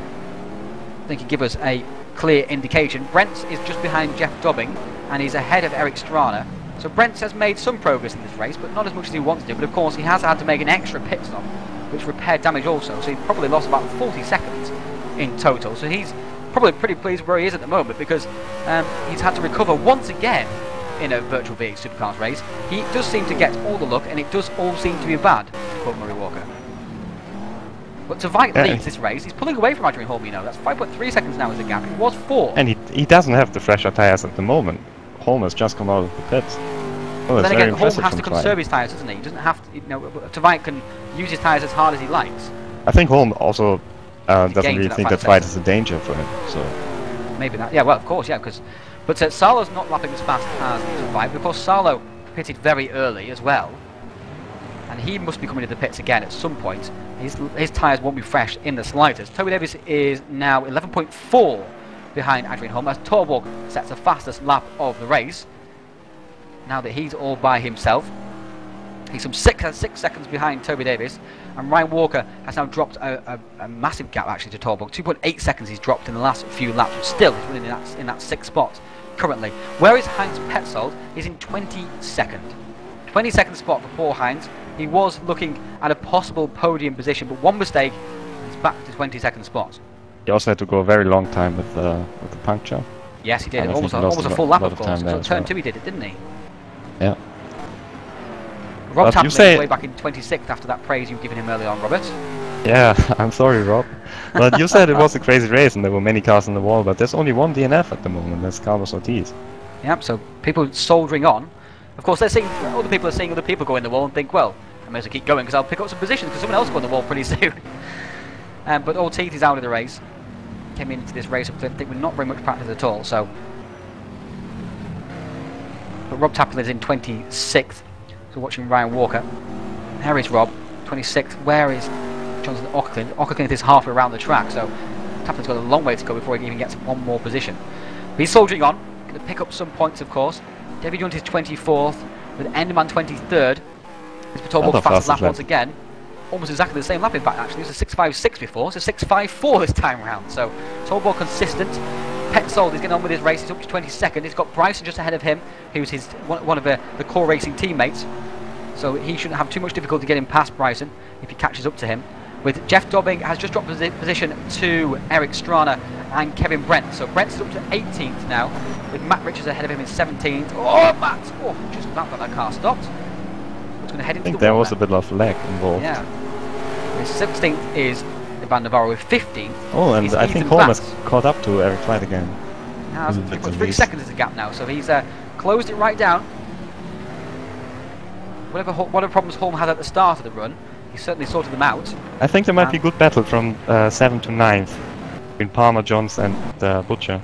You're absolutely right, but I'm not sure what kind of strategy Palmer's on. I think he may be on he may have to pit again because he has repaired that car at some point. Yes. And he certainly wouldn't be in 7th spot if he had repaired the car. So I think he has to pit again. But either way, he's creating a good battle here between Palmer, Johns and Butcher, as you say. Johns has run as high as 4th in this race, and will be looking at perhaps getting a top 7 here at the very least, with Mata Turksani in 10th spot on his debut. Yeah, I raced Tosiani in the last race at Sundown in Division 2, and I was a bit faster than him, but he did a very, very consistent race and made almost no mistakes, and he got 2nd place in the race. So yeah, it seems he's really good, doing well here in this race. And that's the brand new Oxo Sim Racing team. They have come into the Touring Pro Series as a very youthful team, only just pretty much formed, a Hungarian team headed up by David Baski. David Baski drove in 2011, in fact, actually in the Touring Pro Series as the co-driver for Norbert Leitner, as we see Johns force his way down the inside of Lee Palmer. That was a very good pass, very, very aggressive, very assertive, and pretty much clean in the end as well. So that was a good pass in from Johns. He was obviously sick of being behind Lee Palmer and thought, right, I'm going to go for it. And I'm going to clear off. Oh, well, Palmer just about got away with that. Oh, he collects Butcher and there's big damage. I hope no one hits him. Butcher in the wall, very hard indeed. Poor Chris Butcher. Very unlucky. As he tries to get out of the way of all the drivers coming through. Cole, don't reverse there. No, oh. Ethan Bass in the wall again. Ethan Bass hit the wall. They're not quite sure why Ethan Bass decided to... No! Oh, dearie me, just wait, Chris, wait! I think he might just as well escape in this place, yeah. That's terrible. And now he's going to try and reverse out of the way. Oh, and there comes through Enderman. Problem is, when you go through the chicane, you can't really see what's going on there in the corner. Absolutely, and he finally gets a car going once again. Poor Chris Butcher. It was not his fault that he ended up in the wall, but that was not good how he tried to recover afterwards. Let's watch a replay of this. Of course, it's so difficult. He's trying to leave a gap between himself and the wall on the outside, which is where the natural racing line is. As you can see, that's where everyone goes in the first place. Look, all there. And as he tries to get turned around once again, he tried to spin it around, it didn't work. He hit the car and damaged it even more. Reversed a little bit there, but Bass just overdrove a little bit there. He didn't leave enough of a gap there, did he? He just panicked. No, he didn't. And poor, I think that was perhaps Ivan Navarro there. Might have been Junt as well. His own teammate. Incredible stuff. We've seen all sorts here today. Yeah, and I think he got a puncture as well. Puncture as he's just waiting for everyone to go past. No, I don't think he has And got a puncture. Fights in the pits. Fight in the pits into again. the pit. So Holm takes the lead Let's of the see race. where he comes out. I think he might come out maybe just ahead of Ryan Walker. Maybe that will be the case, but we'll go back through the field. There is Salo. There is Salo now. I just took second place as I pressed the button. So Salo's back up into second spot now. I think he has to pit again though. Yes. But he has got 21 laps at the moment. 14 laps to go. When we think he has to pit. Davis there is in third. He's been caught dramatically by Jesper Torborg. Torborg has been shooting through that gap. So Walker is past to Veit. Veit's coming out of the pits now. So Veit was leading by 2 seconds from Adrian Holm. We'll see how long a pit stop takes us then. I think it was around about 25 seconds, but it must be more than that, of course, because Walker's gone past. Yeah, I think it was around 27. I think to Veit, realistically, the best he can hope for now is 5th spot. That strategy hasn't worked. Well, Salo has to pit again, so of course, I think so 5th. maybe 4th spot then. Yeah. But it still hasn't worked, that strategy, has it? So it hasn't got him. Not really. So it's cost him 35 seconds, that pit stop. In the end, it probably, if he gets Walker, then it doesn't really matter, because I think Davis and Torborg would have gotten him anyway. But now he has to fight his way past Walker. To 8 seconds off, and that's only 14 laps to go, which means, I mean, realistically, he's going to have to take off at 0.7 of a second a lap, and also he's got to pass Ryan Walker as well. I mean, I don't think he'll find it too difficult to get the gap down, but passing him with maybe only a few laps to go might be a bit difficult. So we'll look out for that later in the race. It's going to be juicy, isn't it? Yeah, but I think it's good for Dwight that Walker, he hasn't been up there at the front for so often, so I think Walker won't fight so hard, because he gets a good result anyway.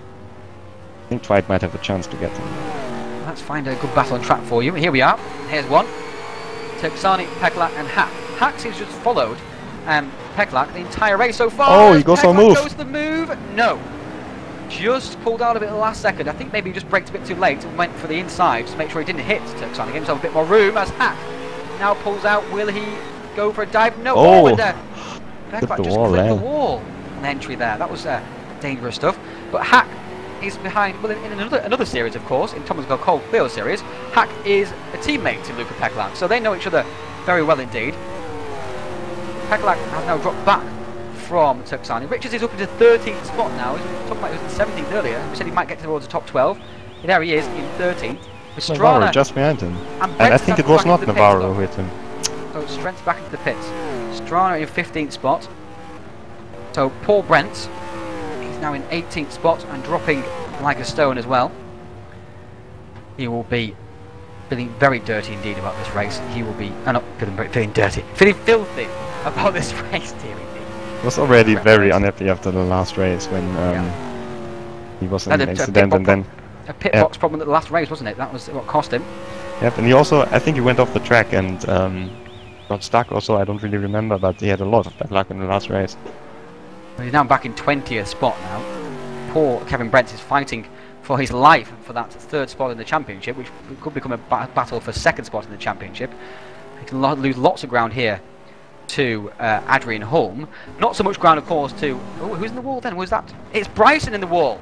So Bryson in the wall gets going once again without too much drama. But that will encourage Kevin Brent because he's not too far behind Bryson now. That should be an easy pass for Kevin Brent as a result of that, because Bryson will be on older tyres also. Oh, Salo was on the pits. Let's see where he comes out. Tyres. He's in 18th spot, so he's coming to the pits. Who's into the pits? Sorry, Salo. Yeah. Into the pits. So let's see where Salo comes out. Comes out in 9th spot, behind Brugman and Angwin. I think this might be a good battle in the end. It will, yes. And so, Andy Jones is not too far ahead either. Sorry, Robert? Andy Jones is not too far ahead either. And I think he pitted very early, so... Let's see how far up Salo can get with his fresher tyres. So Salo in 9th spot, a couple of seconds behind Brugman, and who's a couple of seconds behind Angwin, who's a couple of seconds behind Johns. Like you say, that should be very interesting towards the end of the race. Devite is eating away at the lead that Ryan Walker has over him. Stra's been back into the pits. Will Brent beat him out? I'm not sure. Let's have a look. There is Strana, and there is Brent. Goes fast. And he goes past. So Brent picks up that position. Bryce has been into the pits again. So Bryson maybe has a bit of damage, or maybe just had to pit. Tapper's been into the pits for what seems the umpteenth time today. Poor Rob. And it's all Robert Wiesenmuller's fault. Back at the front of the field. And Torborg has closed the gap down to Toby Davis. Oh yeah, that's been closed down for quite a while. Rob, keep up. Let's see if about 5 laps now. let's see if there will be any action on track. I'm not really sure if they want to do something, because he's caught up to the back of Toby Davis, but not made a move or anything. Even though he caught up very quickly, maybe he's ruined his tyres while doing this. Not sure what's going on. But either way, second and third they are. Maybe Torborg's just letting his tyres cool off for a bit, so he still has some left for the next 11 laps of the race. But Turksani has been into the pits again. So I thought Turksani would be able to one stop there for him, but he's now back in 16th. He's coming out of the pits now. Will Brent go past him? No, he won't, because Brent's just coming around the final corners now. But Turksani back to 17th now, which is where he started. So not the most advisable pit strategy for him, and he may have, I think he may have just broken the pit exit rules there. Coming out, when he just gets out of the way of the leaders. Second and third going past, of course. And there is Brent. So Brent has got another target in front of him. Mate Turksani. Well, he also has a fast driver behind him with Eric Strana. He has, so it should be a good battle actually, in fact, with Brent and Strana, because they were the two drivers who we thought could be one of the drivers who win this race. But Butcher's back in 25th now. So he'll be feeling filthy about that also. Something was completely not his fault. Palmer got out of shape and ended up spearing both of them into the wall.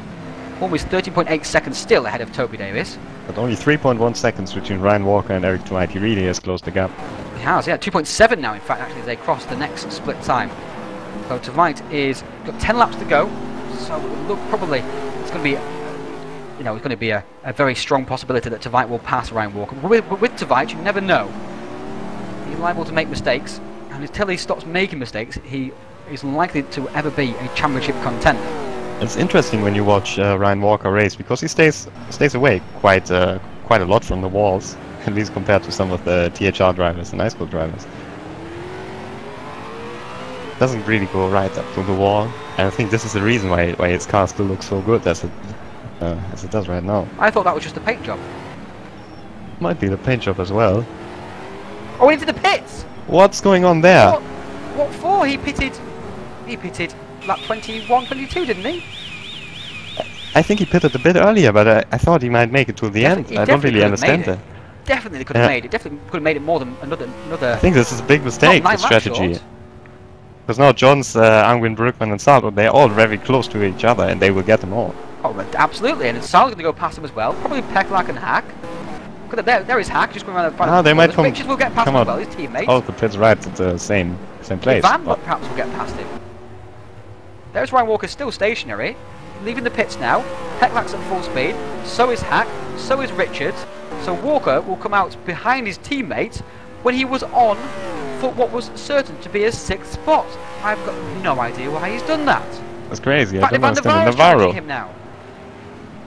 He'll probably get away pretty quickly because he has fresh tires now, but he could have been up there in 5th place or so. Ivan smells blood though. Ivan's gone for it. Oh, he pulls out. He's tempted.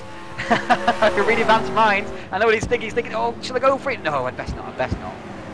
And he holds on to that 13th spot. But Richards, I'm not sure what drivers are doing here today with their pit strategies. Maybe they. Andy Johns is now in 5th place. This is surely the best that he ever was in TPS. I don't think he's ever finished higher than 5th spot. Let's have I'll check the statistics, Robert. If you just want to take over the commentaries for a second.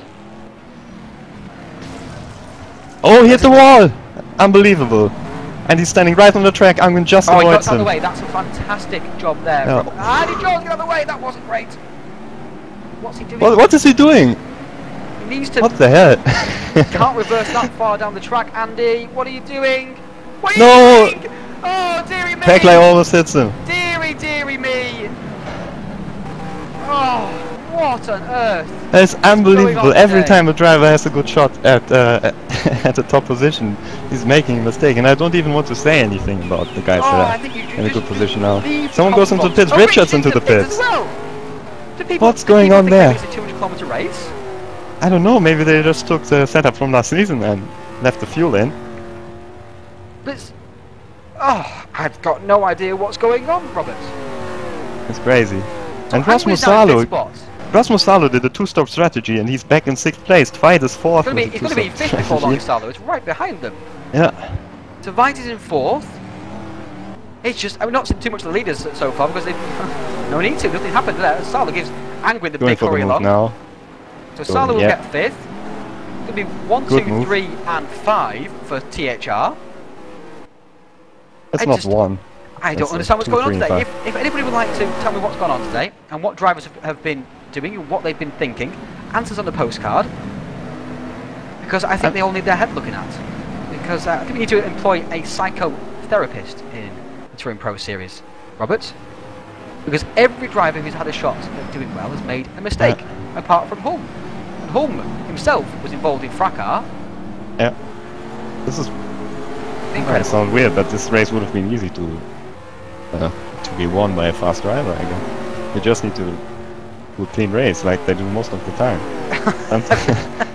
This is the craziest, upside-down, topsy-turvy race I've ever witnessed in probably in all my time of ever commentating on Virtual V8 Supercars. The only race I can think of that had more action than this was a couple of weeks ago in the first half of the first race at Silverstone, the Thomas Gold Clio Series.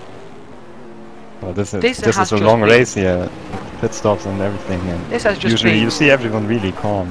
And it's just been bonkers, absolutely bonkers. And lots of these drivers have driven at this track before. Pekelak's in 8th spot. Yeah. He can't believe his luck. Hack is still following him, like for the whole race. Yes, they're just tied together, aren't they? I think there's a rope between the two, and maybe Hack's actually lost his engine, and Pekelak's been pulling around the track all day. Let's see if Brookman can make a move on Angwin. He's right behind him as well. And I think he might be a bit faster. Yeah, I think Brookman's been his best results in the Touring Pro Series. He was faster in the minis as well at Cascavel, so I'm not sure if it is his best result. I might check this now. But it's definitely, he's been improving the whole time over the last weeks. He has. He's a star, isn't he? Yeah. Definitely a star. Also some rumours about a team change. Very strong rumours about a team change. The best he's ever finished is in fact in a Division 1 race, his 6th spot in fact. Actually, that was at Oran Park, of course, remember? So he's set to, try to... Torborg is past Davis. We completely missed that. But Torborg's now past Toby Davis. We expected that to happen at some point, didn't we? It's not too much of a story, I wouldn't think, because Torborg has been stalking Davis for most of the race. Realising he can't catch Adrian Hulme anyway, so just taking it easy. I think he worked his tyres very, very hard at the start of the stint. And as a result, he's not been able to put as much pressure on Davis as he wanted. I think from the team's point of view, it would be better the other way around, because Davis can still make up some points in the standings. But I don't think Torborg really cares about that. No, but Adrian Hulme is now fighting to perhaps get 2nd in the championship. Let's just go through the championship standings for you. Torborg 494 with Rietveld on 422. He's the driver everyone's aiming at behind him. He was on 422 with Brent on 375 and Strana on 365. Oh, Brent and Strana Torborg, Davis almost spun there, clipped the barrier and the chicane a bit. So Brent and Strana are having obviously a very difficult run, and Adrian Hulme's on 327 points. So Hulme would have to get a 1st and a 2nd to overtake Rietveld. Of course, hope for Brent and Strana to have difficulties, which they're having today, of course. So Hulme has a small chance of getting 2nd spot, but he's doing well to take the position away from Brent as Davis goes deep at turn 8. And the co-driver of Adrian Hulme, Christopher Hulme's brother, he's actually leading the race in Division 2 out of Alexander Sene. So that could be a very strong partnership at Bathurst, of course. And 2nd spot is Alexander Sene, did you say? Yep, and the 3rd spot is a new guy called Martin Buchan, or Buchan. Martin Buchan, yeah. He's going to be driving alongside Rob Taplin, and he'll be hoping that they don't appear on the broadcast next time round, so they can just have a nice event-free result. And obviously they'll be thankful that Robert Wiesenmueller will be driving instead of commentating. Brugman hasn't really managed to get closer to the win. And we're just eking out the gap now, isn't he? So Brugman's not got the pace at the moment to overtake. Walker's gone past Johns into 10th place. Of course, Walker has much fresher tyres, isn't he? So that would be expected, one would imagine. And Chris Hack is just on the road. Navarro's right behind Andy Johns still. No, that's David Juntz. Oh, that's that. David Juntz behind, yeah, number 66. He lost both mirrors, so it's hard to say. It's been very confusing because Navarro and Juntz have been together on track all day long, but just a lap apart. That's been very confusing indeed for us as commentators. With Jeff Dobbing is in 13th spot, with Navarro in 12th, Petzold in 14th. Considering his problems, he'll be very pleased with the 14th spot. Lee Palmer's in 15th, Strana's in 16th, Richard in 17th.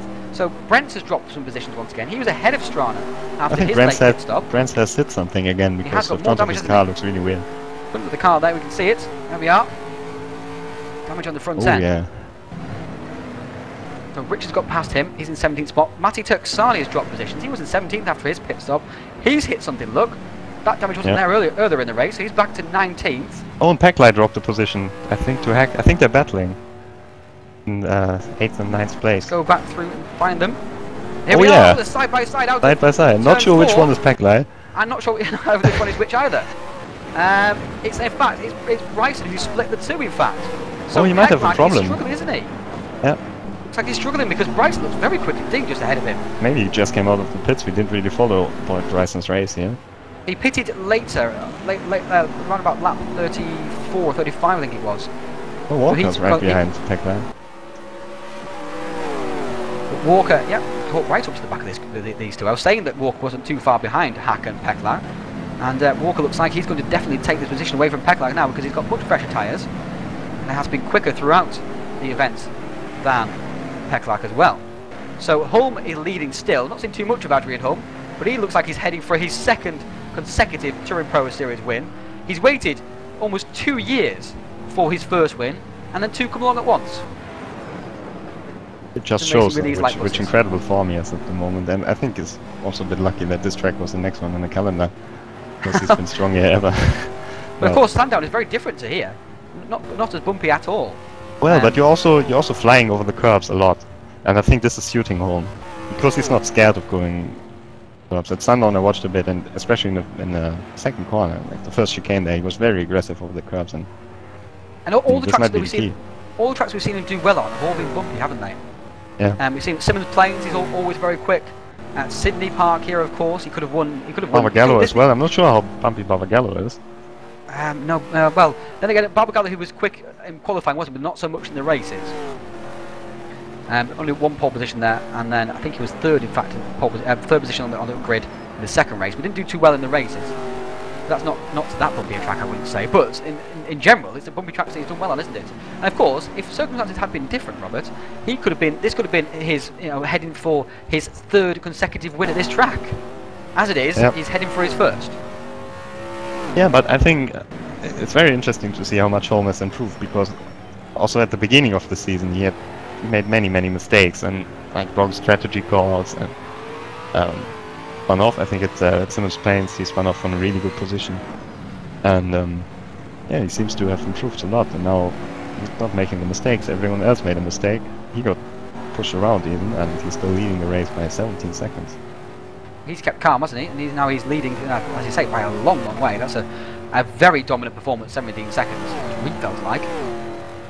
As he was again at Sandown, of course, remember. He just pulled away from the first lap and never looked back. He must have had a very boring race, in fact, actually. This has been much more eventful, but I'm sure he would probably prefer it to be boring in the next race if he's going to do well there. Of course, the next race we go to is Bathurst, as we were saying. That's in 2 weeks' time. And that's a very different event, of course. Not only is it, of course, Bathurst itself, which is obviously a very challenging track and very different to anything we ever race on ever in the Touring Pro Series, is also a change of format and a change of tyres. So it's a 500-kilometre race, 3 times longer than this one. They have control tyres also, instead of the sprint tyres they're using here today, which are more durable but less grippy.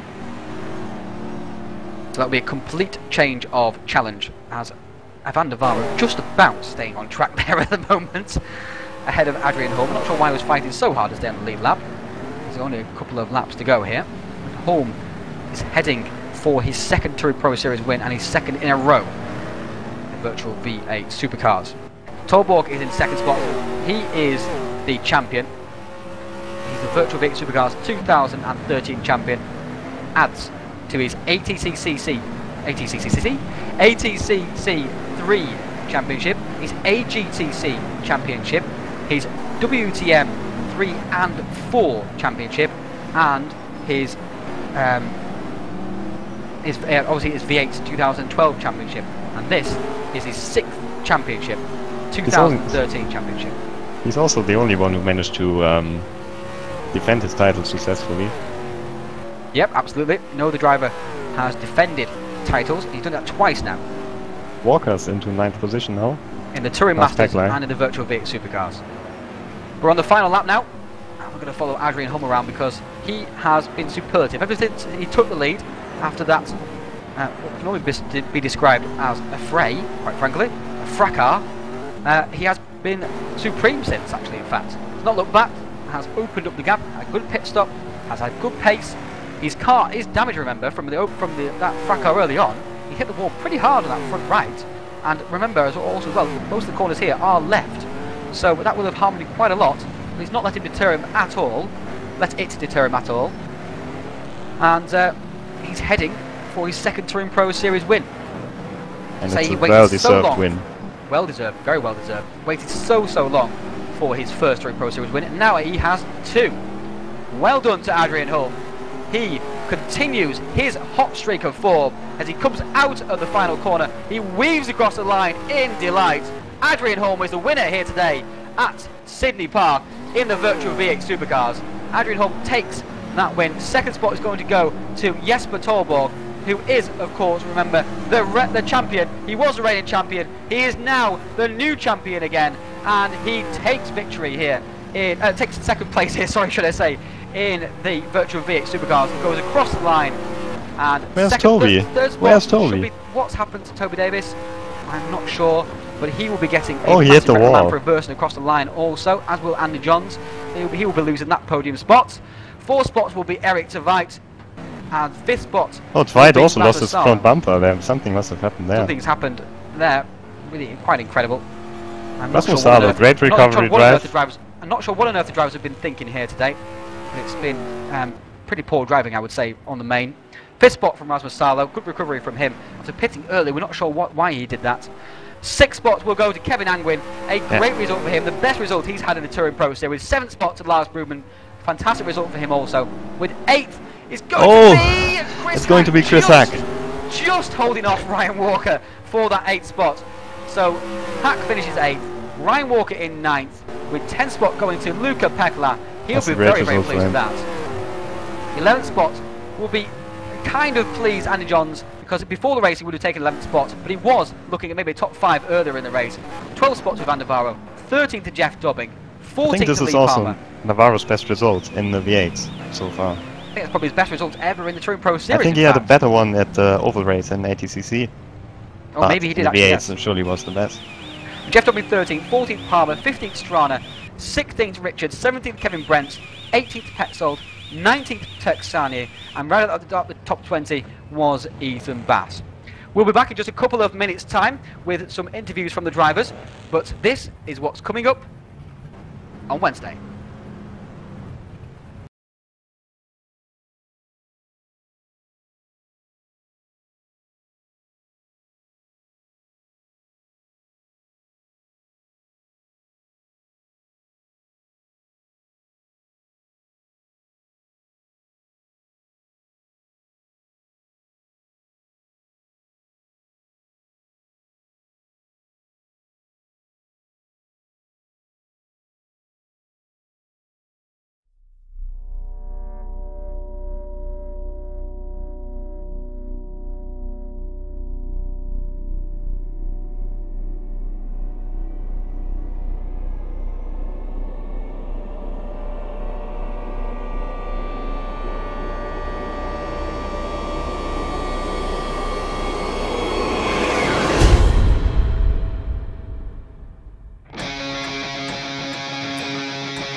is over!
Inside SimRacing.tv, the fastest show on the internet. Sim racing news and reviews since 2007, with new shows every week.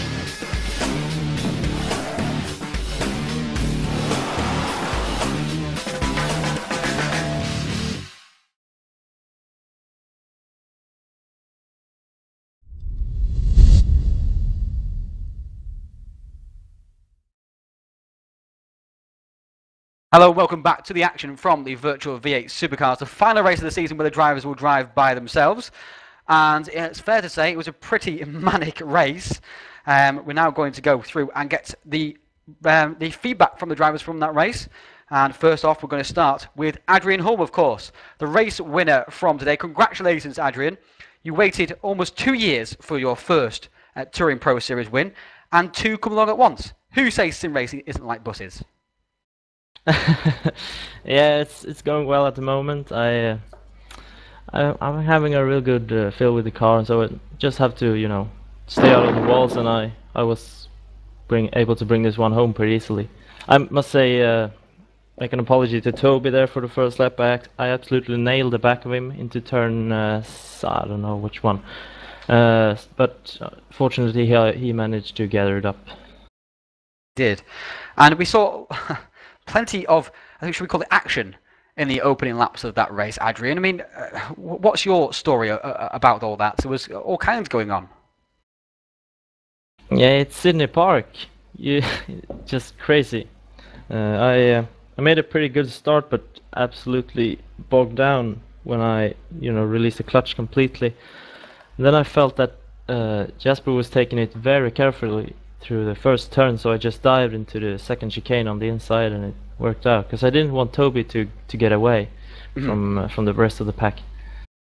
And of course, then later in the race, Toby made a move down your inside into turn 6. We didn't quite catch. We caught the incident. We didn't quite catch the lead up to the incident. Talk us through what happened there. Well, we had a bit of a swap of positions through the first chicane. And then I felt that he tried to line me up for the second chicane, like I overtook him, but I could read it very easily and try to block it, but he was pretty determined to get by, and we had some contact. You did, and you went into the wall as well. I mean, you hit quite hard. Did you have any damage from that? Yeah, my steering was a bit off, but fixed it in the pit stop, no problem. You fixed it in the pit stop? Yeah. Oh, that's incredible then. So that was obviously very useful for the second half of the race. And you had great pace, of course. Now, you're going to be racing at Bathurst, of course, and you're going to be racing alongside your brother, Christopher, who took the win today in Division 2. You must be pretty optimistic ahead of that race. Do you think you can challenge for a win there? Yeah, maybe. Maybe we need to get a lot more practice in than last year, because we were, a lap down on on the winners, but I think we have a good chance for the podium, and we're aiming to improve on last year's results, so I think we will have a fair chance there. Okay, thank you very much, Adrian. Robert's now going to take the interview of Toby. Yeah, Toby, third place in the end, another podium, but of course you had the lead in the beginning of the race. Yeah, I got a decent start, and Jesper, he was a bit early on the brakes into turn one, so I sent one up the inside and made a small bit of contact with him, perhaps pushed him into the wall accidentally. So sorry for that. But then it was all going hunky dory, and put my foot on the brake to brake for the left-hander, and nothing happened. I had to let go and brake again, and went straight on, did a flick spin, but lost, I don't know, 10 seconds or something, and then it put me on the back foot, and Adrian actually had better pace today. And it happened once more, I think, coming into the first chicane. The brake pedal just didn't do anything. So very strange. So I'm going to have a play with that. It looked like you also lost a lot of time in the pit stop again. It might have been the second brake pedal failure. But no, that was tires. I smashed the tires trying to make up the time. The rear tires were gone for the final 2 laps of both stints, and the setup was reasonable. But towards the end of the stint, it was rinsing the rear tires, and I was rinsing the rear tires. So the last lap of the whole race was horrendous. I prefer it when we have to make 2 stops, to be honest with you. So one last question: what happened on the last lap when you went over the start-finish line in reverse? Well, I spun coming out the thing, and I thought it was only 10 yards to the finish line, and it was actually much further down than I thought it was. So that was pretty rubbish, pretty poor. But I didn't hit anyone or anything like that. But should have tried to turn it round, I guess. But I was mistaken where the finish line was. All right, thanks, Toby. No problem. And back to Ryan. I'm going to have a quick word with Eric de Veit. Now, Eric, obviously you showed plenty of speed here today, but as is your wont, a few mistakes from yourself, a bit leery, which isn't very suited to a street track. Just tell me your thoughts behind this 2-stop strategy that obviously didn't work in the end. I mean, you finished 4th, and I guess 4th spot would be the best you could hope for anyway, but that 2 stops didn't work at all for you, did it? No, but that was the only chance to actually keep up with the top guys. Even though I lost about 20 seconds so by doing that, it was my only shot because my tires at the end of even that short stint was just gone. And also, obviously, you're having a problem there with your tyre conservation. I mean, did you not perhaps drive in in a different way to make them last longer, like Strana and Torborg and Holman Davis do? Today I just focused on really finishing. I knew that my 4th place was secured just after my first pit stop, so I didn't really focus on doing something else. I just kept on driving, doing what I could do, and get the positions I actually was able of reaching. And obviously, you were involved in all that aggro earlier in the race. What's your opinion on what happened out there? It's a street track. Everything can happen, and yeah, it was just everyone wanted to be leading, and everyone was pushing a bit too hard, I guess, and it was just a bit too much. It seemed to just be contagious and go all the way back down the field as well. Whenever Robert, who was commentating alongside me, mentioned somebody who was doing well, they'd crash or go into the pits. So that was obviously difficult. We came on with 4th spot, Eric. And who are you driving alongside at Bathurst? Is it Ross McGregor? No, Pinky. No. Oh, of course. All the mice are involved. Oh dear. Can you let us know what the lineup is for Ice Cold Racing?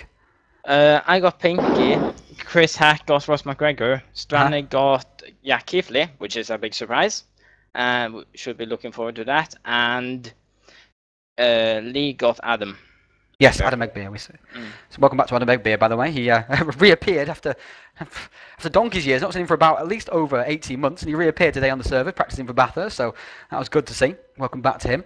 So that's the lineup for Ice Cold Racing. Obviously, Adrian's going to be driving with Christopher Holm as well. We've got the earlier lineup from Robert Wiesenmueller for THR. Also going to talk to a couple more drivers who had good races. Ivan Navarro. Ivan, a strong result for you in the end, and it was a case of going all Rudyard Kipling and keeping your head while others lost theirs. I can't. That do is just run my race, safe race, one stop. I had a good setup for tires, and it. Rather boring. It was great. It's great, Ivan says. Boring race is great. He likes these. And a lot of the drivers in the at THR as well, obviously not one of the fastest drivers at THR, which is difficult to do anyway at the best of times. But they've praised you a lot over your help with the setup work.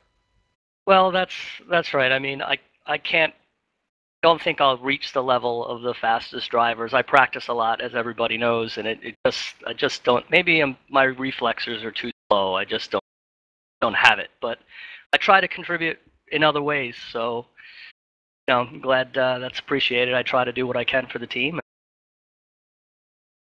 Up some points too. So. You did. Obviously, you cut out a little bit there, actually, Ivan. So. Oh, sorry. It's all right. Congratulations today. Fantastic result for you, of course, and picking up lots of points, lots of juicy points. Stick them in the bank. Love the points. And who are you driving with at Bathurst? Has that been finalised yet for yourself? Yeah, I think we're there. Right now, I'm thinking it's Javier de Carvalho. Oh yes, Javier de Carvalho. Yes, I remember that now. So that's the South African who competed today at Sydney in Division 2 also. So looking forward to that. And so good luck for it in 2 weeks' time, Ivan. Round out the season. And congratulations on today. Robert, do you want to take Chris Butcher? Chris, who had a great run through the field, and then it all went badly wrong. Yeah, Chris. You started very far back. It's quite unusual, and then you made up many spots. You were in the top 10 again, and then everything went wrong. What happened there? Yeah, well, to start off with, I only managed to actually get out on the track 5 minutes before the end of qualifying, so it was a bit of a rush job, to be honest. And I'm ashamed to say I actually didn't put any practice in for the event. They were my first laps, and I'm not condoning that, but my situation this week is that I've not been able to put any practice in. So yeah, qualified quite far down. Wasn't really expecting anything special for the race, and well, I don't know. I got a really good start. I was surprised to find myself in, I think, 16th at the end of the first lap. So realised I had some fairly decent race pace, and was just concentrating on making clean moves and not smashing into the wall and things like that. It was going really well actually, and then yeah, Lee Palmer had obviously had some trouble and had some damage with his car, and was on worn tyres as well. And coming out the first chicane, he just lost the back end on the power, and he just sort of came across, and it was wrong place, wrong time, and he just sort of nudged me into the wall, and then I was stuck. I couldn't turn it around. Yeah, we saw on the broadcast that it took you really, really long to get your car pointing in the right direction again, and some drivers just missed your car. Yeah, I think it took me about 2 minutes to turn it around or something like that. And nearly actually killed the engine on the way back into the pits, but after that it was pretty much race over, and I was actually trying to catch Ockerclinth in the last laps, but I didn't want to interfere with Petzold's and Dobbing's battle, and I sort of wish actually that I'd overtaken them a lap earlier, and I might have got that position. It wouldn't have got any points, but it would have been a bit of satisfaction. All right, thanks a lot, Chris. Best of luck next time, I guess. And Thank before you. I give it back to Ryan, I want to have a quick word with Luca Pecklai. Yeah, great race from you. I think this was the best we've ever seen in Division 1. You were in the top 10 for almost a complete race. And how was it today for you? It was amazing, really. Really enjoyed it, and my first ever Division 1 race, and to finish it in the top 10, it's quite nice, trust me. For almost the whole race, you were followed by Chris Hack. So how was that battle with him? I was like, I'm faster in the V8, like Chris, that's nice. I actually lost the battle because I damaged my car on the straight. I went too close to the wall, and my tire grabbed the wall, flipping my car into the wall and damaging my front quite a bit. And I lost 2 places because of it, so I could be 8. Yeah, but still a great result from you. Do you already know who you are driving with for the Bathurst race? Shame I don't, because that one that wanted to race with me just said he can't. So I think I'm gonna recruit someone within the core, hopefully. All right, thanks a lot. And back to Ryan. Thank you, Ryan. Thank you, Luca. Listen to that deep voice Luca's got. I wouldn't like to meet him in a dark alley. And of course, Luca is of course also as well the only Slovenian in Touring Pro Series at the moment. So if any Slovenians want to come across here, Luca's waiting for you. Although not in the dark alley, because that would scare them off. Because the deep voice is very scary indeed. So thank you to all drivers for their feedback there. Thank you to Robert for being with me today. It was an absolutely manic race, which I even with your help, Robert, we struggled to get our heads around. It was crazy. The strategy involved and the mistakes. It was incredible. I didn't really expect that when I joined the broadcast booth here. But and yeah. Paul Roberts never commentated before, and that's what the drivers did to him. They gave him that schmozzle of a race. I think I gave it back to the drivers every time I said something nice about them. They crashed. Yes, yeah. So that was his revenge for making his job so difficult on his first time in the booth. But next in the Touring Pro Series, as we were speaking about earlier, is the Thomas Cole Clio Series, and it's the finale from Knock Hill. Of course, that track always provides plenty of action. The 2013 Clios go into there with Jack Keithley leading championship by 83 points. So it should be a coronation of Jack Keithley, his fourth Touring Pro Series championship, and he will win that all-expenses paid test drive in the Team Hard Volkswagen Golf from the Volkswagen Golf Racing Cup. And then in the Virtual V8 Supercars, should I say, coming up in 2 weeks' time is, as you can see there on the calendar on your right-hand side, is Mount Panorama, the Bathurst 500, and I will be in the booth alongside a couple of other drivers who will be helping me out there as well. We have John Monroe in there, and Scott Woodwis, Danny Asbury also as well, so a big team following all the action on that fantastic track. Don't forget to give us a like on Facebook, follow us on Twitter, and subscribe to us on YouTube as well. Every little bit helps. We're also, just before quickly go, we're also going to be implementing a new driver ranking system in the Touring Pro Series.